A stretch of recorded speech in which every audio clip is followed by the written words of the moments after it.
In his 1903 book, The Souls of Black Folk, author W.E.B. Du Bois' concept of double consciousness emerges.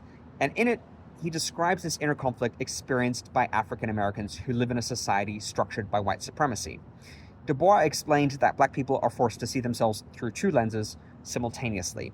The first is how they see themselves, their own lived experience, identity, and sense of self. And the second is how white society sees them, often through a distorted, prejudiced, or demeaning lens. This concept of double consciousness applies, I think, equally to when you are neurodivergent. Living in a society designed by and for neurotypicals, we have to follow their norms, subscribe to their rules, meet their expectations.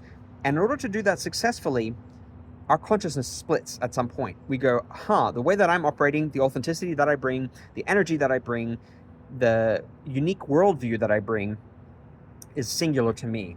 That's how we often perceive it in our isolation before we even get a diagnosis. And then there is another way of operating in the world, the way that everybody else operates, and we're expected to understand that way and to follow that function. We have to be conscious, hyper-conscious of the way that we might perceive things, and also have a parallel, simultaneous perception of how they might be perceiving things, and learn to adapt our thinking to anticipate and work around that, to meet the expectations of these people who will see us more likely than not as weird, bizarre, rude, abrupt, too blunt, too hyperactive, too dreamy, too spacey. Whatever the label is, neurotypicals will view our way of being, thinking, and communicating in a way that doesn't align with our inner experience and is often derogatory because they see it as defective, they see it as deficient, they see it as abnormal. And so we go through society aware at the same time that we want to show up a one way, society expects us to show up another.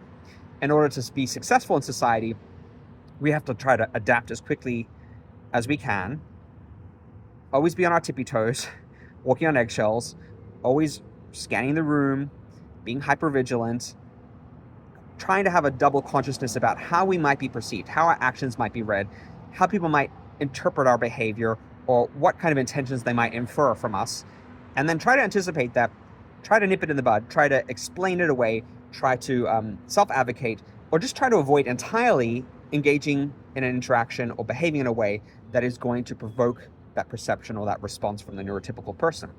And there's a huge amount of emotional labor that goes into navigating both worlds. You are pulled between this instinct to show up as your authentic neurodivergent self, however that might look, and then you're pulled by the expectation that you need to function a certain way to be acceptable to others, to not be seen as inferior. So we mask, and we camouflage, and we compensate, and we do that only through the power of this double consciousness, of being aware that there is another way of us being perceived and of us operating in order to function. And it's incredibly draining. It's demoralizing. I believe it inflicts a moral injury on us because we're forced to be and to behave in a way that is not authentic to ourselves, to disguise our true identity, to subjugate our truth, to mold ourselves to other people's expectations, and to develop this hyper-conscious, tyrannical inner critic as a result of internalized ableism in order to function. And this critic is always lashing us in a way to make us conscious of our obligations to meet external expectations. And sometimes it even does it preemptively because it anticipates the social injury being much more substantive if we don't look mindfully around at our social surrounds and don't operate with this double consciousness and don't adapt our behavior to meet the expectations of neurotypicals. And this is hugely oppressive.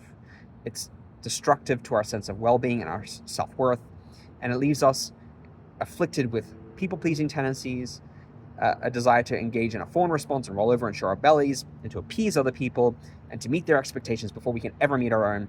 And we live a very unsatisfied life in which we're just struggling and we're not really flourishing. I would love to hear from you. Have you had to entertain this double consciousness in order to navigate neurotypical society? And what has been the toll on you and your mental health and your sense of selfhood? I would love to hear all about your experiences.